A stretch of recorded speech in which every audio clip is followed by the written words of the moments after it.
Welcome to On the Record, where we bring you the pulse of current issues and the stories that connect us globally. Tonight, we bring you the sights and sounds from the vibrant city of Seattle, where the buzz of innovation meets the tranquility of the Pacific Northwest. The Ministry of Tourism has been hard at work. In this season's premiere, we're at the heart of the historic moment, the inaugural direct flight from Seattle to Nassau, courtesy of Alaska Air.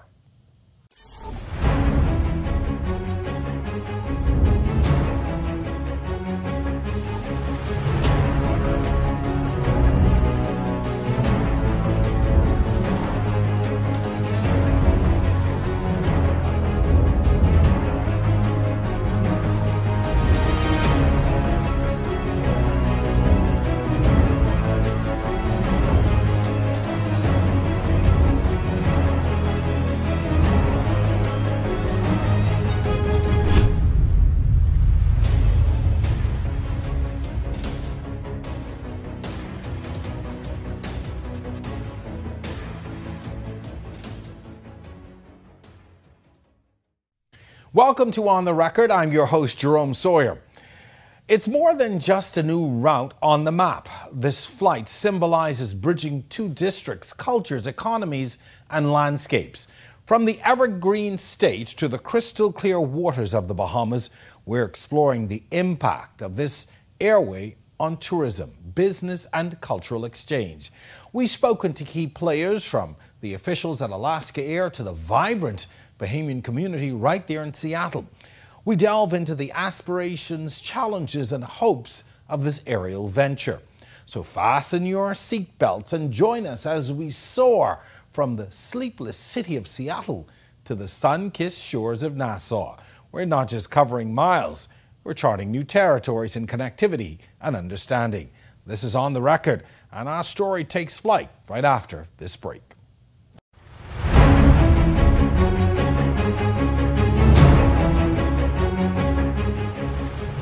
A city nestled in the Pacific Northwest of the United States, known for its dynamic blend of natural beauty and urban charm.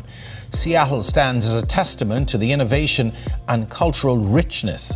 This evergreen city is a hub of coffee culture, vibrant arts, environmentally friendly people, and a gateway to the great outdoors. We're here to witness another historic moment in this city known for its pioneering spirit. We're on the ground at the Seattle-Tacoma International Airport for Alaska Air's inaugural flight to the Linden-Pindling International Airport. Alaska Airlines, a carrier born and bred in this very state, is adding yet another milestone to its legacy. We're embarking on an inaugural flight that promises to bring the world even closer. Our journey in Seattle begins at a location that's more than just a coincidence, the Museum of Flight, nestled next to the Boeing factory. Here, amidst the marvels of aviation history, a special luncheon is being held. It's a gathering of key players, all integral to the launch of this historic flight. In attendance are distinguished members of the Bahamas Ministry of Tourism, representatives of the Nassau Paradise Island Promotion Board, executives from Alaska Airlines, and a host of special guests. The Bahamas is a country of 700 islands, more than 2,000 keys, stretched across 100,000 square miles of crystal blue water. Every shade of blue you can find in the islands of the Bahamas. 16 of those islands we actively promote in the tourism space. That's a good sound. It's going to be even better tomorrow. 16 of those islands we actively promote in the tourism space. We offer you a Caribbean of islands within the islands of the Bahamas. We have amazing partnerships. And today I'm dubbing it City 16. As the Ministry of Tourism, Investments, and Aviation, we just completed our North America 15-city tour. And I said to the team, this is City 16. And they said, what do you mean?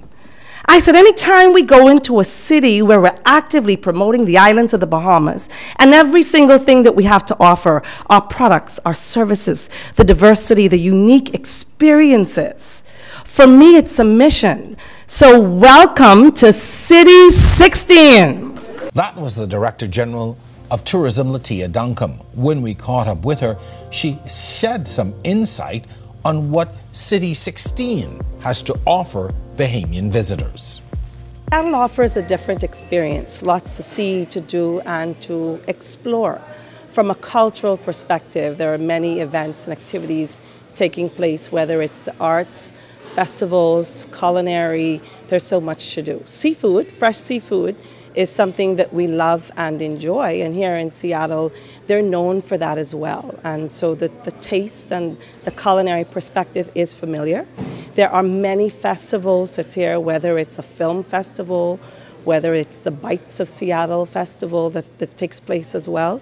And I'd also like to share, it's also an opportunity for a two-center vacation, whether you want to come over to Seattle and then take a 1-hour flight into Western Canada, into Vancouver. You can have a multi-destination vacation exploring the West Coast. So there is LA, there's Seattle, there's Western Canada. There's so much to do and explore as Bahamians when we welcome this new service to the islands of the Bahamas. As we delve deeper into the celebration at the Museum of Flight, it's clear this event's aim was to give its stakeholders and guests a little taste of what Bahamian culture has to offer. We mixed and mingled in an ambience filled with awe and inspiration. The museum itself, a testament to human ingenuity in aviation. However, one exhibit stood out, an early model plane from Alaska Airlines, symbolizing the carrier's long-standing legacy and its new leap with the Seattle to Nassau flight. Among the esteemed guests, we ran into a familiar face, Joy Gibberlew, the Chief Executive Officer of the Nassau Paradise Island Promotion Board, whose insights into tourism and marketing have been pivotal. So Joy, here we are again. It seems we're traveling all over the United States with good news for tourism. This specifically, though, I think is some of the best news that's come to tourism for a while. A few weeks ago, we saw the first flight with another airline coming from LA, but now, simultaneously, Alaskan Air is flying from Seattle and LA directly to Nassau. What does that mean for you sitting here and just sort of watching all of this unfold? This is indeed a great moment. And obviously moments like this don't just happen in a moment. They're the result of many years of conversations and lots of behind the scenes work. And I recall, you know, over the years, meeting with Alaska, looking at their service, looking at where they were flying to, knowing that they had really cornered the West Coast to Hawaii. And we know in the Bahamas how much closer we are in the Bahamas as compared to Hawaii, and trying to sell them this idea that the Bahamas would be a great option. And they were always ever so polite, you know, but at those moments you knew that that's all it was. They were listening to us. And so to hear from them at the beginning of this year, when conversations were going on simultaneously, and this centered around Routes America, where all the airlines meet with destinations to discuss airlift. And we had posed the question again, West Coast, opening up the West Coast for the Bahamas, and what a game changer that would be. And so to hear from them, to say that they were interested for the first time, but they needed a lot of information to see if it would really be worth their while, wanted to drill down into numbers, into what would the support look like coming from the Bahamas, whether the government of the Bahamas, whether us in the private sector, the Nassau Paradise Island Promotion Board, and just being so excited and putting everything to make that the best presentation that we could. And then hearing from them, and they're saying they're looking at LA, but knowing that just before then another partner had expressed an interest in LA. And I'll be frank, I said, well, what about Seattle? The stats that we're seeing coming from Seattle is also interesting. And then from that moment to here we are. Never in the wildest dreams did we imagine that would result 3 flights per week from Seattle and 4 flights per week from LA. But I've used the expression a game changer. It's a complete paradigm shift for us within the tourism space, because it's no longer not just Seattle, not just LA. It's the whole of the West Coast, and beyond that, it's all of the western coast of Canada. That's Vancouver, that's Calgary, British Columbia, but also Asia. And so excited for what the future holds. So let's go from seats in the aircraft coming there to now what that means that we have passengers from the West Coast coming to Nassau and Paradise Island on a consistent basis. What does that mean for the product? Well, of course, just very basic. Numbers are expected to grow. And let me give you some information. Alaska Airlines has 14 flights daily going to Hawaii. Do you know how many passengers that is every day going there? And as I said, equidistance, whether to Hawaii or to Nassau for their flight. And they're saying, gosh, if they can send that many people every day to Hawaii, they can ensure that this seasonal flight becomes year-round and that we can do that on an ongoing basis. But I think people on the West Coast, Seattle, LA, and beyond of the United States, they're so excited. Their options for a warm weather destination was so limited. They had Mexico and Hawaii and Mexico. And all of a sudden, we've just changed that game for them. We've given them another option to think about. And, you know, sometimes you don't want to talk about what are those competitive advantages. I've learned something in this whole exercise. And in that, I've heard that casinos are a great part of what people on the West Coast are looking for when they vacation. Were you aware of the fact that there are no casinos in Hawaii? No. And all of a sudden, we have something now that Hawaii doesn't even offer, and the people want to do, apparently. So they can go on the beach, do all those great things, but also they have the opportunity to go into the casino. So that's just one advantage. But in terms of meeting the touch point of what we think a visitor to the Bahamas looks like, every single one of those, from the age group, the economic background, things that they want to do, we hit every single one of them.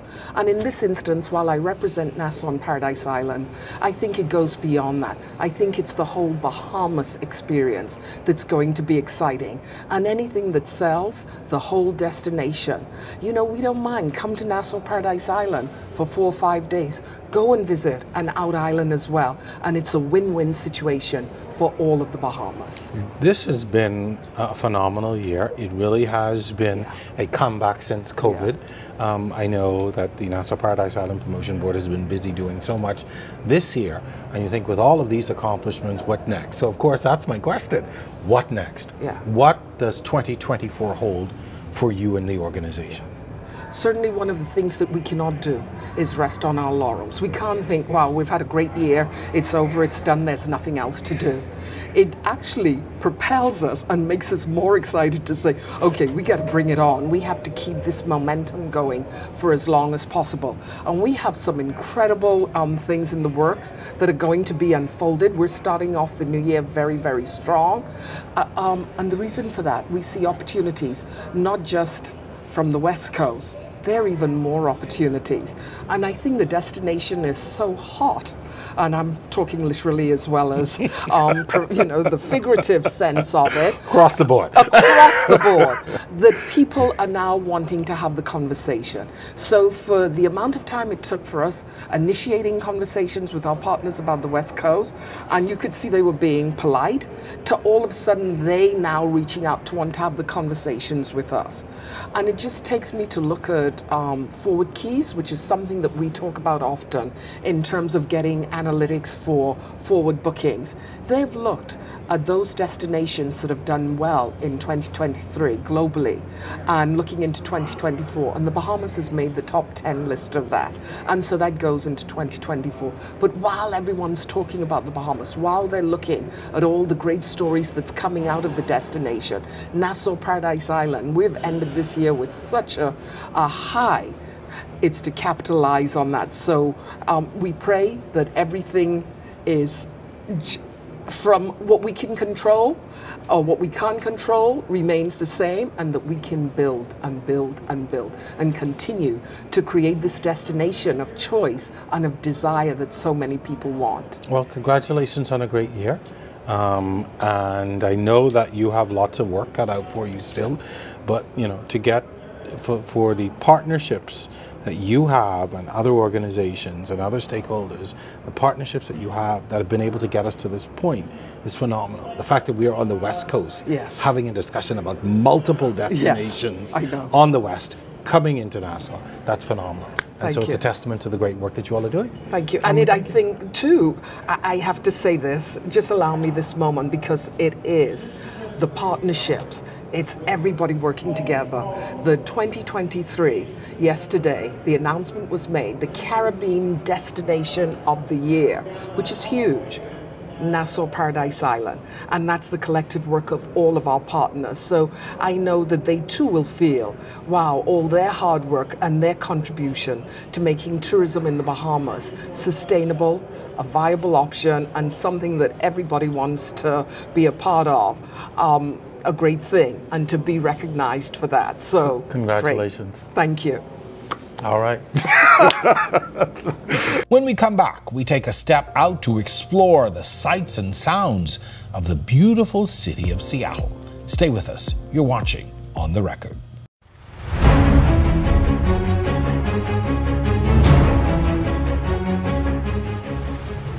We needed to see what all the hype was about, so we stepped out to see the iconic Seattle Space Needle.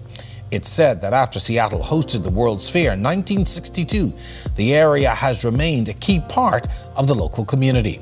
The Space Needle stands at 605 feet tall with breathtaking views. Its main attraction is the Loop, the world's first and only rotating glass floor. It is owned and managed by the Wright family, children of Howard S. Wright II. He was the man who constructed it. Meanwhile, back at the luncheon, we spoke to Alaska Airlines General Manager of Airline Planning and Network Performance, Kevin Lemmy. He spoke about what motivated the airline's decision to create not just one, but two routes to LPIA. So Kevin, we are really at the precipice of a great event for us. We are about to see direct service resume from Seattle, but with Alaskan Air for the first time. So we're pretty much excited about the opportunity, but take us through what it took to get to this point. How is it that we are now able to have direct service from Seattle and simultaneously from LA into Nassau? Absolutely. I share the excitement, and we can't wait to expand our services down to the Caribbean. I think this really started about 10 years ago, perhaps a little bit further when we started expanding our service to Hawaii, about 16 years ago with our service to Hawaii. And this provided a new exciting beach destination for our Pacific Northwest guests to go to.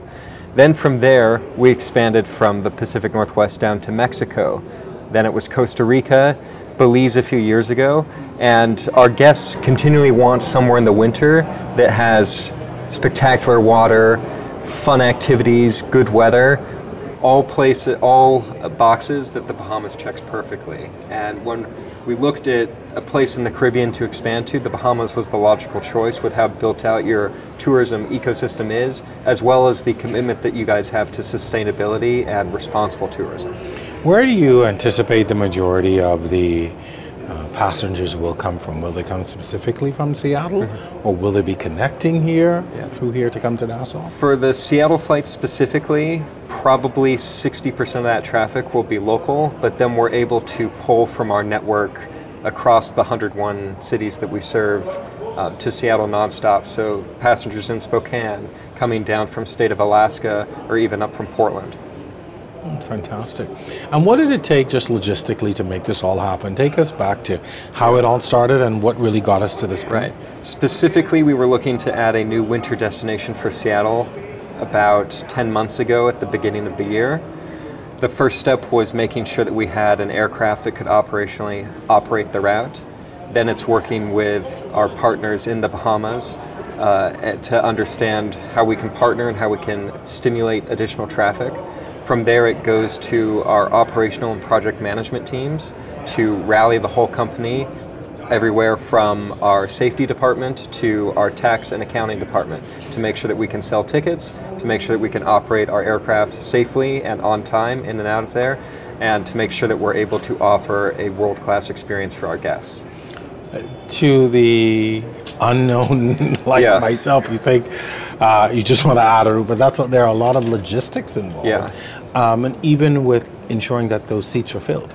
Yes, definitely. So that's a lot of work. Definitely, and whenever we add a new destination, and specifically a new country, we really want to do it at least 6-9 months in advance, so that that booking curve has as much time as possible to build up the excitement and build up the bookings to make sure the service is successful from the beginning. And speaking of bookings, what has been the response? Have people really bought into the concept of coming to the Bahamas? Has it been slow going, or what's it been like? It's been strong. I think tomorrow you'll find there are few seats that are not occupied by passengers, and especially as we go into the holidays where a lot of individuals are looking for more ideal places to go than the dreary Seattle weather, it's a pretty easy sell on our side. So it's a seasonal flight, correct? Correct. We'll fly it in the winter seasonally, and it'll end just after the spring break period in April. And what about, I know we're here in Seattle and talking about that flight, but what about the LA flight? What are the logistics of that? And, is that you're coming in again from the West Coast, but have you seen a lot of interest in that route as well? Yeah, the Los Angeles flight is really about offering the Los Angeles basin a convenient option to the Caribbean. There is no existing nonstop service between the LA basin and the Caribbean, and though there are a plethora of connecting options, lots of individuals, when they head out on vacation, they really want that nonstop option. So that was the purpose of this route, to launch that and offer that nonstop convenient option between LA Basin and the Caribbean. If you're a fan of the arts, our next side adventure in the city, the Dale Chihuly Garden and Glass Museum, was a must-see. Washington native Dale Chihuly takes an opportunity to share artworks that demonstrate how he pushed the boundaries of glass as an art medium in concept, execution, and presentation. The museum looks at the inspiration and influences that stirred Chihuly's career. The exhibition includes 8 galleries, the centerpiece glass house, and a lush garden. This stop is one that requires you to take time just to admire the creative ingenuity of man. If the name and work sound familiar to you, that's because Dale Chihuly is the creator of the huge glass sculptures in the casino of the Atlantis Resort. He was commissioned by the late Saul Kersner over 25 years ago to create these masterpieces that tower even today inside the world-famous resort. It was just another fascinating connection between these distant cities. Staying the course, we had an opportunity to speak to the Executive Director of Sales at the Ministry of Tourism, Valerie Brown-Alisay, whose excitement was brimming. She explains to us from the sales aspect what demographic of visitors we have tapped into and what this could mean for expansion in what businesses can offer. We are in Seattle, on the West Coast, at a pivotal time for tourism. Alaskan Air is about to fly into Nassau, reopening this route, but simultaneously coming out of LA. From a sales perspective, what does that mean for the islands of the Bahamas? Well, what it means for our destination: incremental business, extraordinarily growth opportunities. When we look at where the Bahamas business comes from, the East Coast has been traditionally, and Florida, top markets. Given the number of flights that Alaska and others are now flying from the West Coast, we stand to gain a considerable amount of visitor arrivals, and particularly stopover visitors. And that's one of our goals, to increase stopover visitors from all our markets, not just the United States. Clearly, the Northwest, and this territory is called the Pacific Northwest, has not always been in the top 20 markets, we expect that to change. We expect the West Coast and the Pacific Northwest to rival what's going on in the Eastern Seaboard markets. So this is exciting time. We see this as increasing our footprint, if you will, across the country in the United States. Is there a particular visitor profile for this side of the country, or is it that all visitors are the same? Absolutely, there is a profile. The West Coast has always been the more adventurous traveler. The West Coast has always been those that look to get out and about beyond the big resorts. They're very eco-friendly in terms of how they look at their particular vacation style. And not only that, if you look around, there are mountains. They hike a lot. They're the healthy folks, and the sustainability, that goes without saying in the West Coast. A very, very different profile from East Coast. And knowing that and looking at that, now you have a profile, have we positioned ourselves sufficiently as a destination to be able to cater to them? I think we are en route to that. The Bahamas has just been named, as you would have heard in the room today at our presentation, as a top sustainability destination. I think the offerings in the outer islands in particular positions us for that. When you're talking about getting out and about, off the beaten path, I enjoy hiking, I enjoy water sports, I enjoy getting out there and looking at nature. We have a lot of that in our country. And so I think the visitor from the West Coast, and specifically the Pacific Northwest, because we're talking the kayaking and the hiking, even bird watching for that matter, because of the eco-sensitivity of this particular market. So given that we traditionally have catered to those northeastern visitors from the northeastern United States and even some European over the years, what should we be doing to position ourselves, even the entrepreneurs, the small businesses, those who are connected, are the things we could be doing to position ourselves as a country to take advantage of what these visitors are looking for?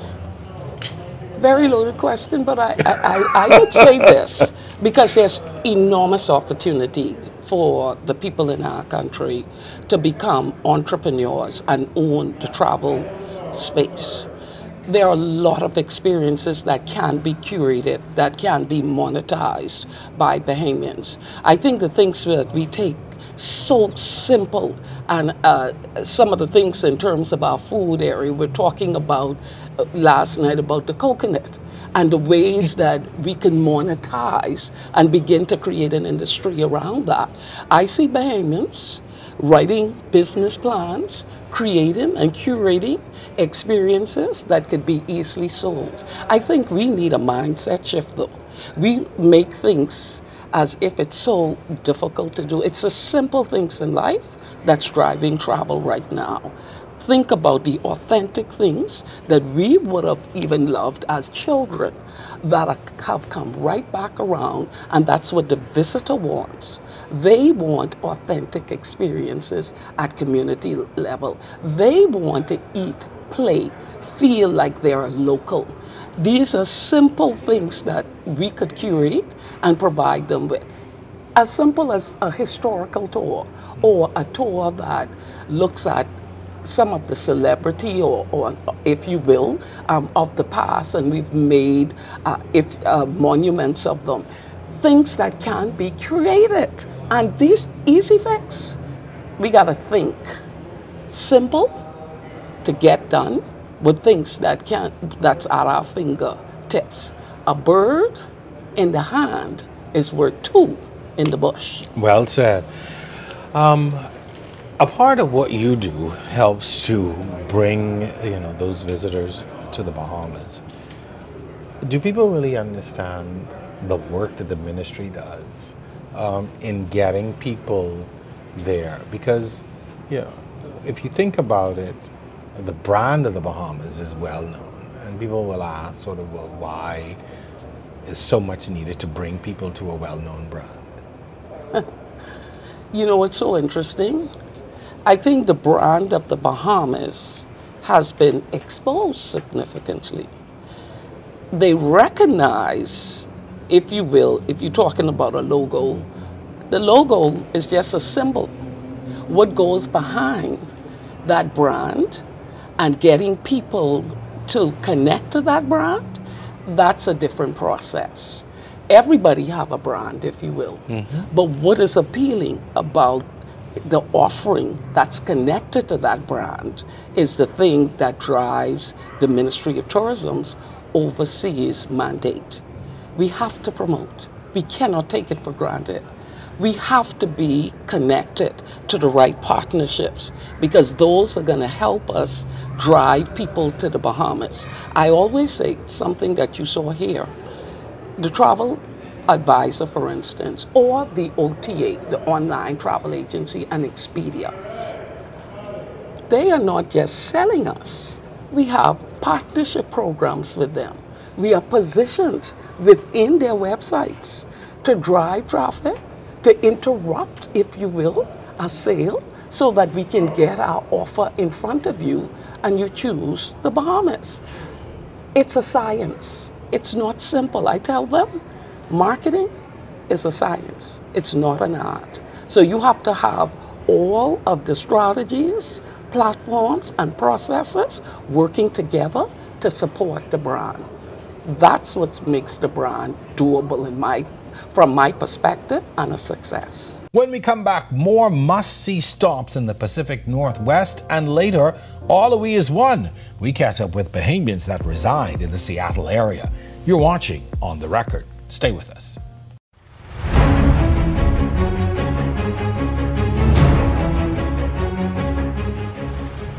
Seattle truly isn't limited on things to do. Visitors can venture to the iconic Seattle waterfront.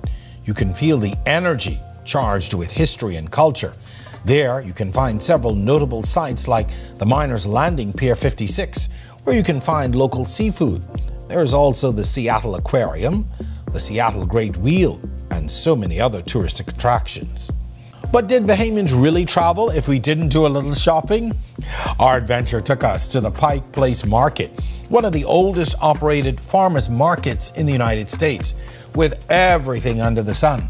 From touristy trinkets to fresh out-of-the-sea ingredients, locals take pride in procuring. And speaking of food, we met up with a Bahamian who lives in the Seattle area.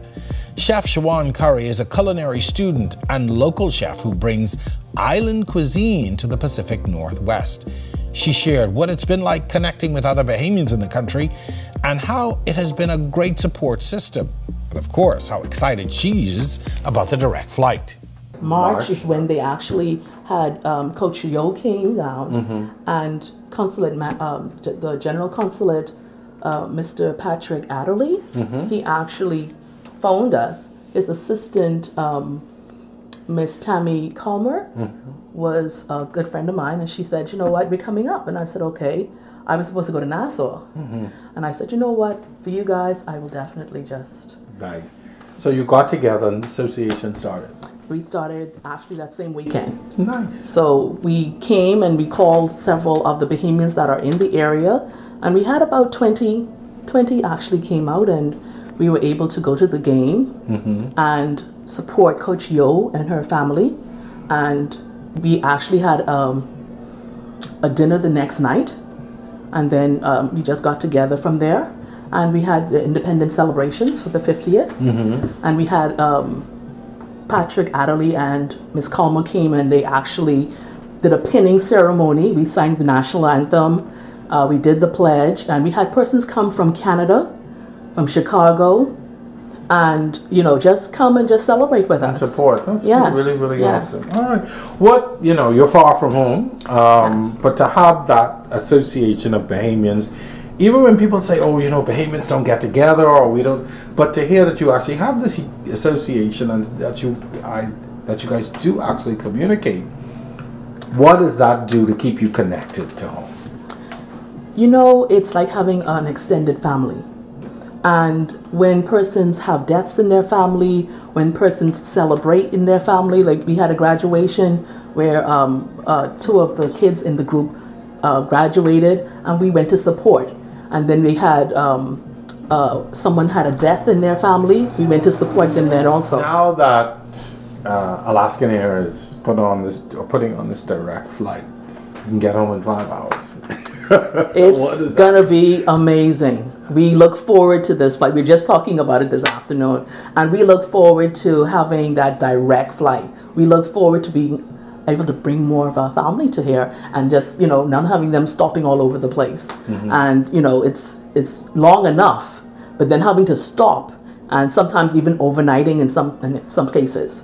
So it's a really good thing, and we look forward to this. And you think it'll encourage you to be back and forth a little more? Yes, definitely, because it is cold here. So as often as we can go home, you know, it's always a pleasure to be able to go home. As essential as a flight is for the country's economy, Bahamians who reside in the Washington area can't wait to reap the benefits.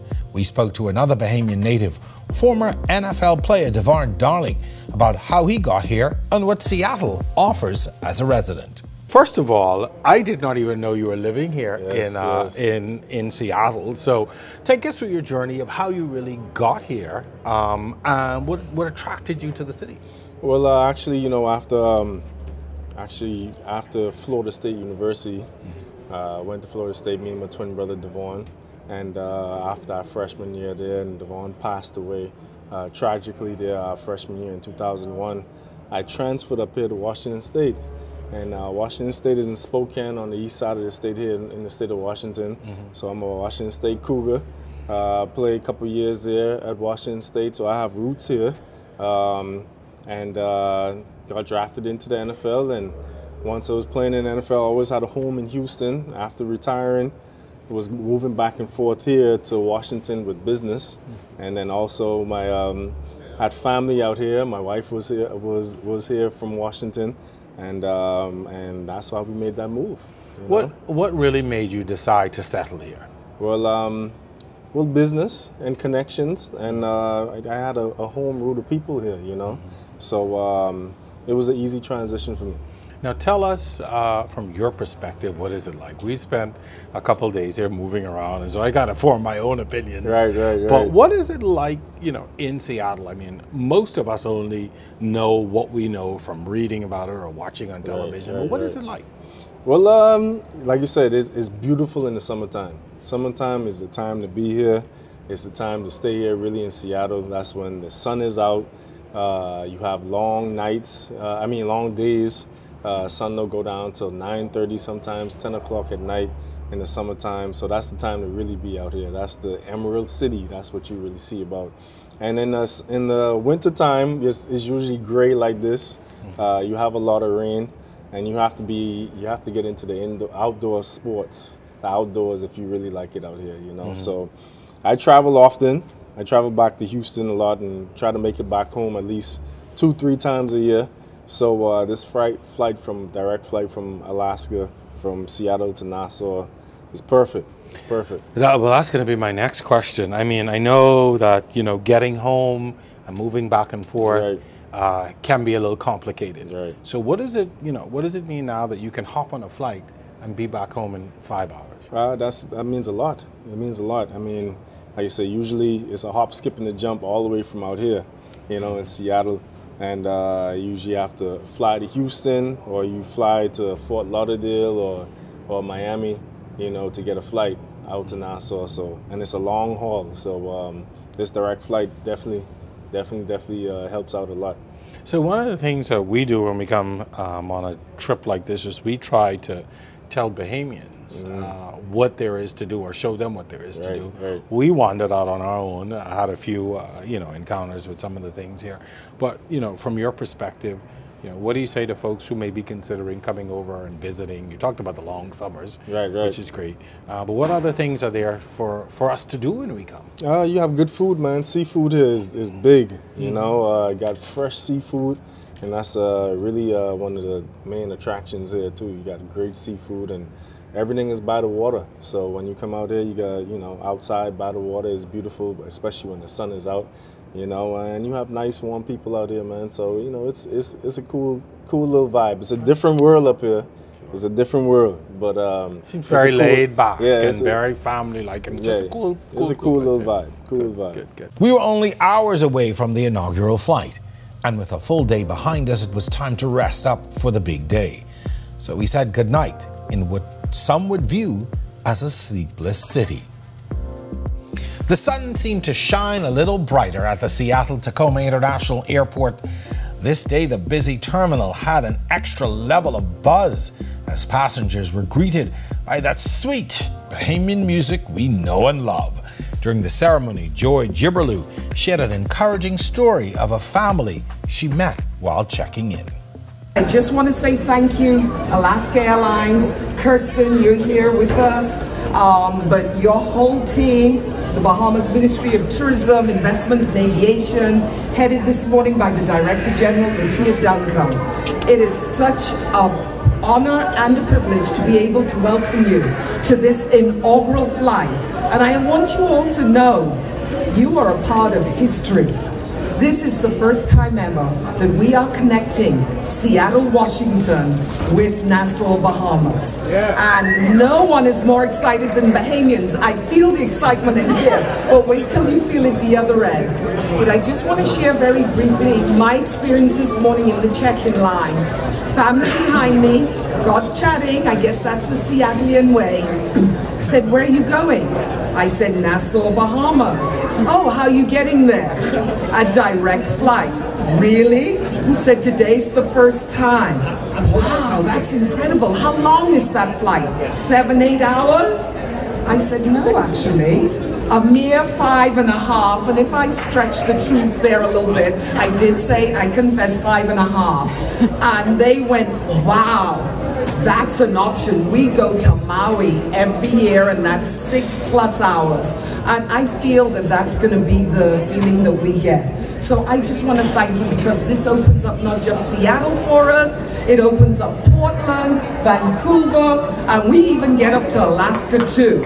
So I welcome you once again. I know the flight's going to just give you a taste of what you can experience in the Bahamas, but thank you all so very much. Kristen Amron, Alaska Airlines VP of Revenue Management and Network Planning, shared her excitement along with the Director General, Tia Duncan. I am super excited to go on this flight. I know my family is too. I made them wear their last shirt. There's my son with his big, and he's gonna run away.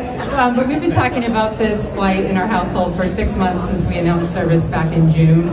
And again, with my son, on this weekend, he goes, "Is there going to be a pool in the Bahamas?" And so I think as a Seattle boy is going to be in for a real treat. I think just all the water activities, and I don't think he's also ever seen water that turquoise before, so that's going to be super exciting.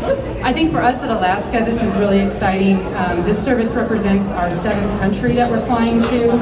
It's also our 101st destination out of Seattle. And then, as Joy just mentioned, it's the first time that there's going to be scheduled service actually from any carrier from Seattle to the Caribbean. So again, super exciting. We also have our flight from LA that's landing there, but we're going to land first, so we're going to be the first flight there. And I think with that, I'll just say big thanks to the Bahamas Tourism Bureau, and I'll hand it over to Latia. So this trip, we want you to get a taste of Nassau Paradise Island. The iconic scenes. See our culture, our history, our heritage.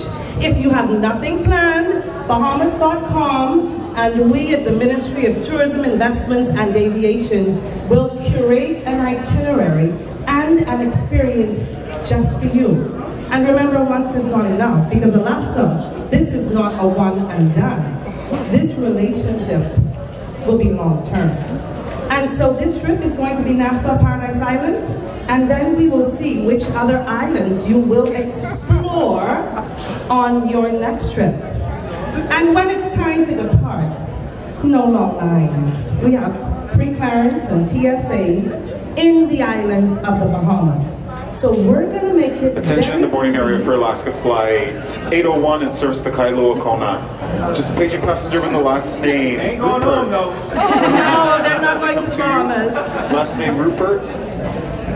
I'll just speak because I don't know when that's going to stop. But when it's time for you to return, the ease of getting to and through and returning home is just as smooth as going in.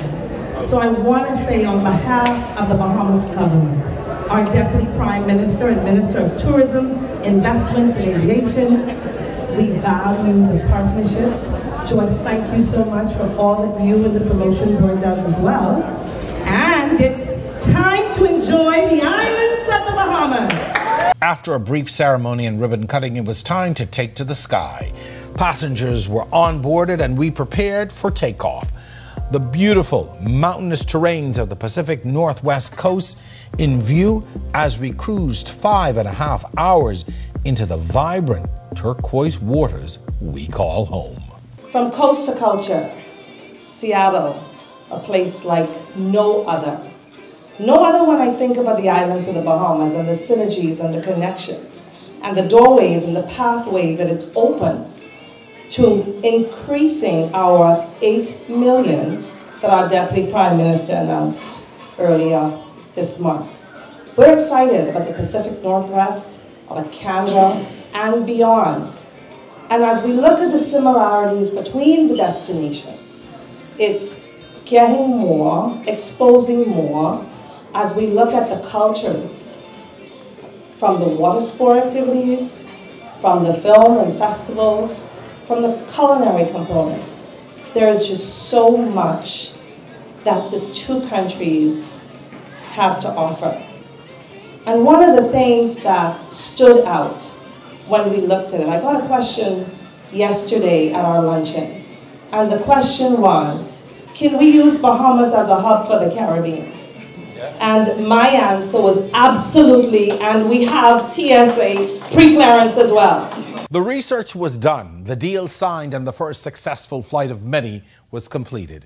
We welcome this incredible partnership and congratulate all the stakeholders involved for making this happen.